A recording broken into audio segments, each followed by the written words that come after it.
¿Cómo estás, Erika? ¿Bien? ¿Cómo estás, Juan? Muchísimas gracias por invitarme nuevamente y es un gusto para, como siempre, estar con ustedes. Bueno, seguiste las noticias en estos días, ¿no? Tal parece que hubo una confusión, en realidad se malinformó y parte de la población creyó que anteriormente podía deducir compras del supermercado. Vamos a comenzar con el tema actual, ¿no? El tema IVA, un impuesto indirecto, pero no todo lo que yo voy a comprar puedo utilizarlo como IVA crédito. Necesariamente tiene que vincularse a mi actividad laboral más otras excepciones, ¿no? ¿Es así, Erika? Efectivamente es así, Juan, y antes de empezar es importante que sepamos que a lo único que no escapamos es a los impuestos y a la muerte, decía un ex viceministro de Estado de Tributación, y efectivamente es así. Claro, ¿por qué la...? Eh, Sí, te escucho, Erika, te escucho con mucho gusto. que sí, que el impuesto al valor agregado es un impuesto indirecto, ¿verdad? Que se compra por el consumo que uno tiene, tanto de bienes como de servicios. Entonces, la idea del impuesto al valor agregado es que se traslade en toda una cadena, ¿verdad? Desde el momento en que se produce el bien o que se produce el servicio hasta que llega al consumidor final, que es el que compra, ¿verdad? Y que no puede trasladar ese impuesto, que no puede llevarle a algo más ese impuesto, entonces ese es el que paga finalmente el impuesto. No es efectivamente el contribuyente el que paga, sino el consumidor final. Esa es la temática del impuesto al valor agregado. Claro, yo puedo no ser contribuyente o no puedo no estar registrado como contribuyente. Por ahí todo lo que gano lo gano en una relación de dependencia, me descuentan el IPS, entonces no emito facturas, no soy un prestador de servicios personales o profesionales. Aún así, yo pago el IVA cada vez que me voy a comprar algo a un supermercado, por ejemplo, ¿no? Más allá de que el Estado no conozca mi nombre. Efectivamente, es justamente por eso que pagas el impuesto, ¿verdad? ¿Por qué? Porque no sos contribuyente, ¿verdad? Y actúas en carácter de consumidor final. Ese es el término que se utiliza cuando hablamos de IVA. El consumidor final es el que soporta la carga efectiva del impuesto, ¿verdad? El que paga efectivamente el impuesto a la Subsecretaría de Estado de Tributación. Ujú. Ahora bien, si yo emito facturas, trabajo a través de un ofrecimiento de mis servicios profesionales, entonces soy un contribuyente inscripto como IVA, ¿no? Como aportante del IVA. Sí. Entonces, hay algunas compras que yo hago que puedo deducir para pagar menos y otras que no. ¿Cuáles puedo y cuáles no puedo según la profesión de cada uno, ¿no? Sí, depende de la profesión de cada uno efectivamente. ¿Y cuáles son las compras que puedes deducir conforme a la última reglamentación? Puedes deducir salud personal, ¿sí? La Sí. capacitación o la especialización que esté relacionada con tu actividad profesional, ¿sí? Los Ujú. servicios de suministro de energía eléctrica, y todos los servicios públicos que tengan relación con el lugar en el cual prestas el servicio, ¿verdad? O sea, si tenés una oficina, la recolección de basura, por ejemplo, que tiene relación con ese lugar, el arrendamiento de la oficina, la compra de la oficina, el mantenimiento de la oficina en sí, así como todos los útiles inmobiliarios de oficina. Y hay que también tener en cuenta que, teniendo en cuenta que vivimos en Paraguay, necesitamos un automóvil, ¿verdad? Entonces, tanto la compra del automóvil en un porcentaje como la compra de todos los bienes relacionados al mantenimiento de ese automóvil están sujetos a la utilización del crédito fiscal del IVA que se puede deducir al final del mes contra el débito que vos generás, ¿verdad? Y si es que vos subcontratás los servicios de otras personas, esa subcontratación también te permite la utilización del crédito fiscal relacionado a tu actividad.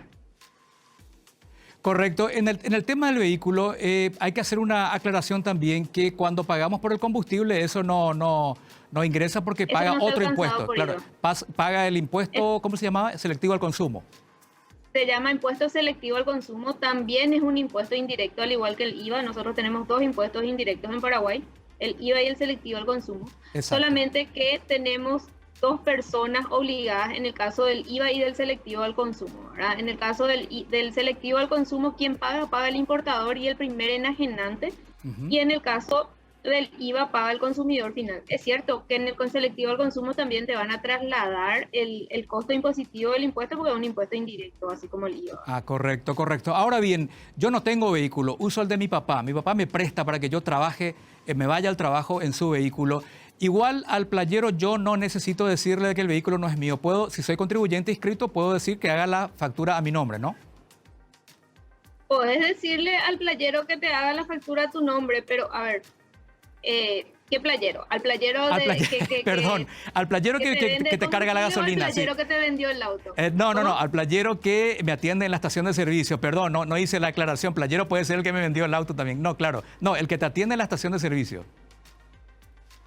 Sí, podés pedirle que te emita tu nombre en la factura, pero ese gasto que vas a tener lo vas a poder deducir en el impuesto a la renta personal, Ajá. porque como bien decía, el combustible no va a estar alcanzado por el impuesto al valor agregado, ¿verdad? Claro, pero me refiero... Ahora bien, sí. ¿cómo documentas tu relación con tu papá? Porque el vehículo no va a estar a tu nombre. ¿Cómo documentas tu relación con tu papá para poder decir que eso es deducible? Es un poco más complejo, porque la administración tributaria en su potestad puede ver que vos tenés o no tenés un autovehículo a tu nombre, ¿verdad? Claro, entiendo, pero más todavía ahora con los controles que van a ser más digitales, entonces ahí el cruce de datos es mucho más sencillo para ellos. No, yo me refería a la compra de agua destilada, de aceite de motor, así, todo lo que tenga que ver con el mantenimiento del vehículo, los filtros que uno le compra, todo eso sí tiene grabación de IVA, ¿no? Efectivamente, eso está alcanzado por el impuesto al valor agregado, sí. Pero como te digo, ahí tenemos que ver cómo vas a documentar tu vehículo.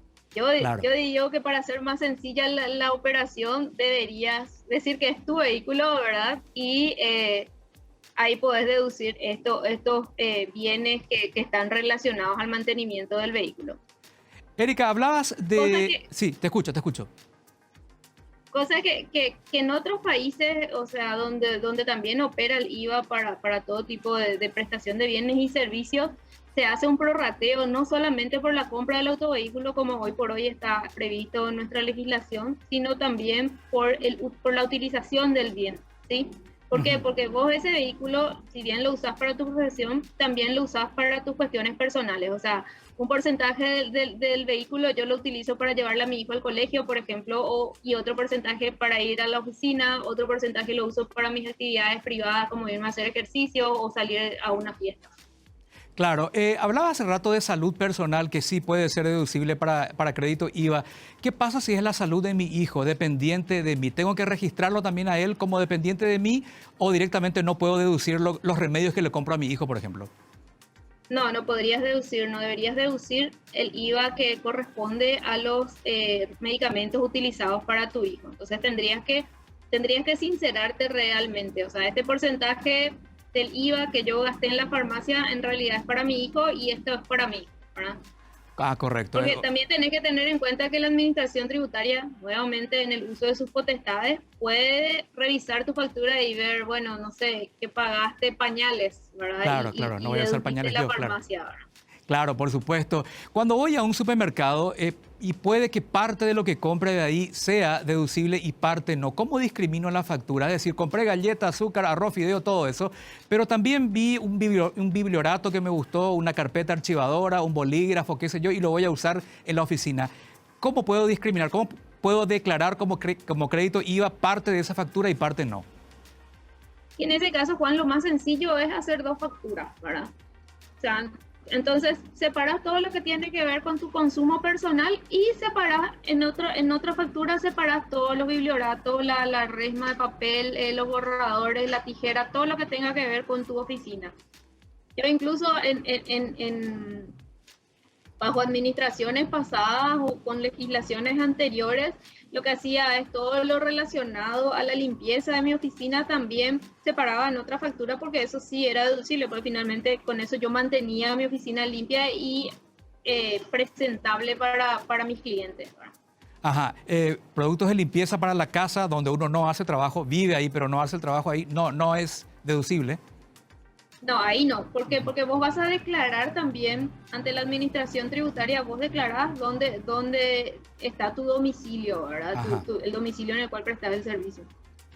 A ver, te quiero hacer la siguiente pregunta con este ejemplo. En el mundo de las comunicaciones es muy particular. Supongamos que vos y yo nos encontremos en una tienda de instrumentos musicales. Vos te vas para comprar un micrófono porque te gusta hacer karaoke en tu casa. Yo me voy, compro el mismo micrófono, pero para usarlo en mi estudio de grabación que tengo en casa. ¿Cuál es ahí la diferencia entre vos y yo como contribuyentes? Para mí es un elemento de trabajo, para vos no. La actividad que tenés declarada, ¿verdad? Porque, por ejemplo, en tu caso también sos abogado al igual que yo, ¿verdad? Pero además de abogado sos periodista. Entonces, si es que fueras un prestador de servicios, ¿verdad? Porque me decís que sos aportante IPS, ¿verdad? Si fueras un prestador de servicios tendrías declarada la actividad de comunicación, ¿verdad? Entonces, en ese sentido, el micrófono tendría relación con tu actividad profesional y no con tu actividad personal.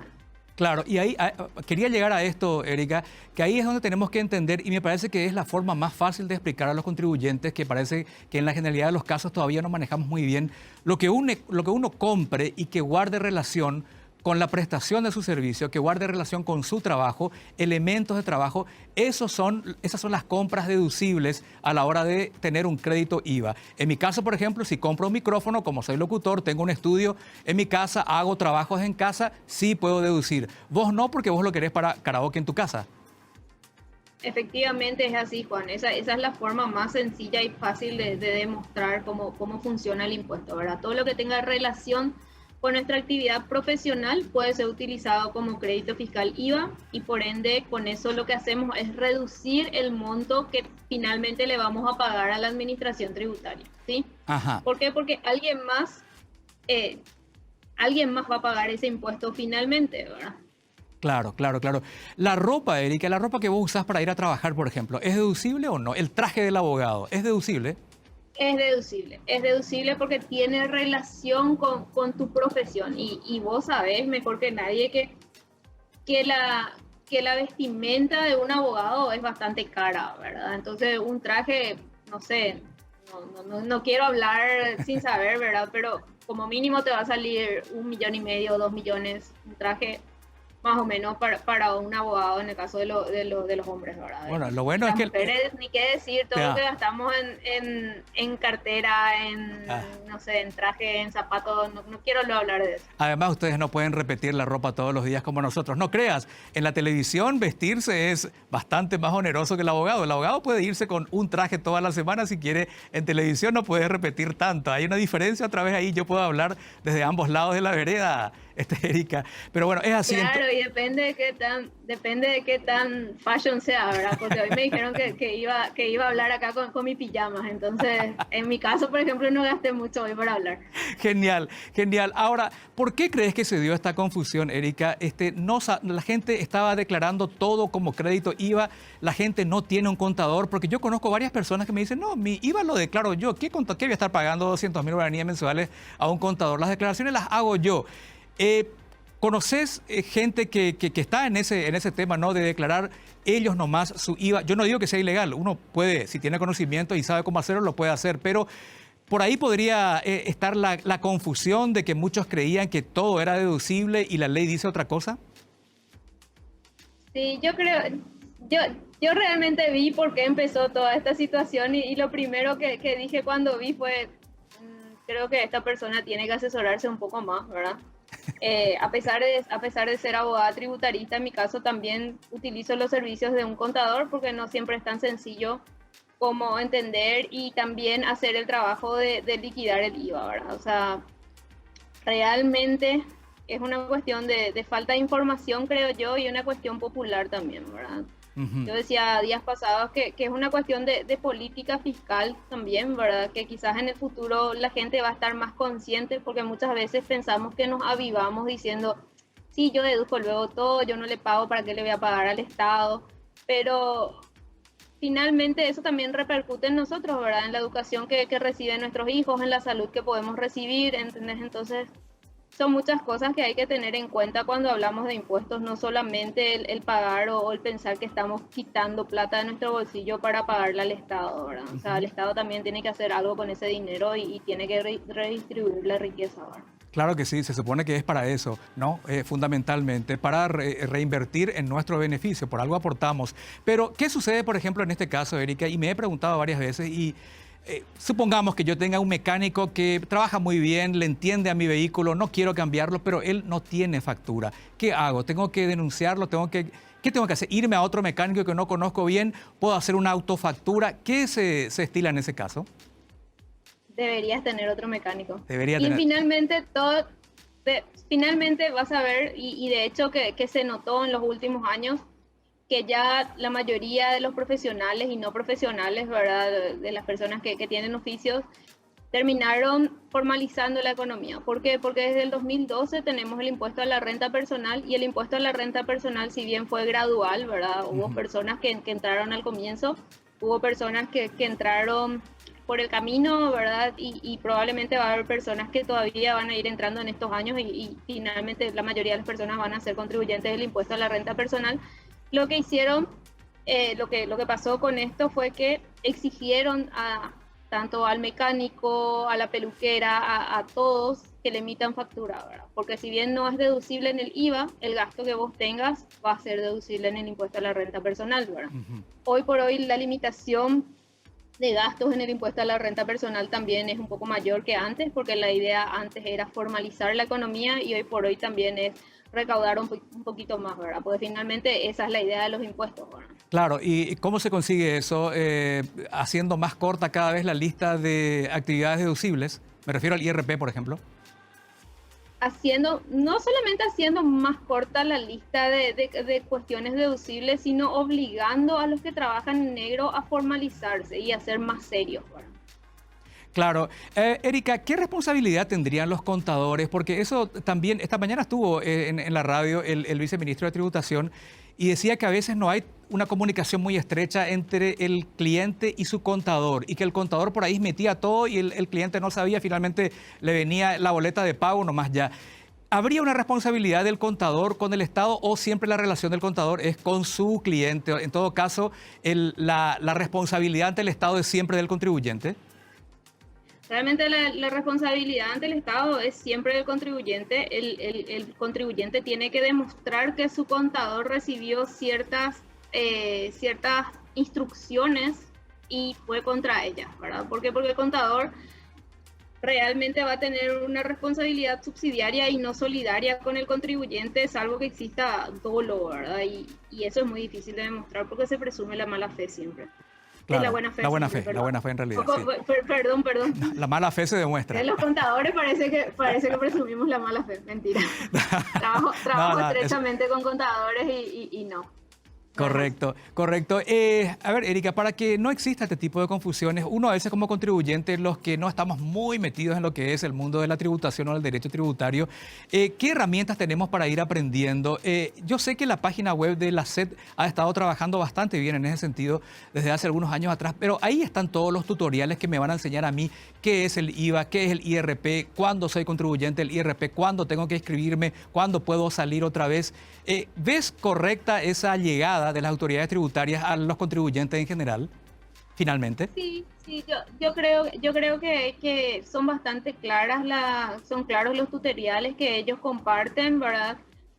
Siempre también tenemos que tener en cuenta que en Paraguay todos somos amigos, y es bueno tener un poco de educación tributaria de parte de nuestros amigos en caso de que sepan o tengan conocimiento de ellos, y finalmente nadie puede declarar ignorancia de la ley, ¿verdad? Entonces, si es que uno quiere hacer bien las cosas, debería tomarse un tiempito y aprender un poco de todo, ¿verdad? Porque al final es plata que sale de nuestro bolsillo, ¿verdad? Claro que sí. Erika, muchísimas gracias por tu tiempo. Aprendimos un montón otra vez y sabemos que te tenemos ahí a disposición, y eso nos pone muy contentos. Si no te molesta, por supuesto. Muchísimas gracias por tenerme en cuenta. Que tengan un lindo día. Muchísimas gracias.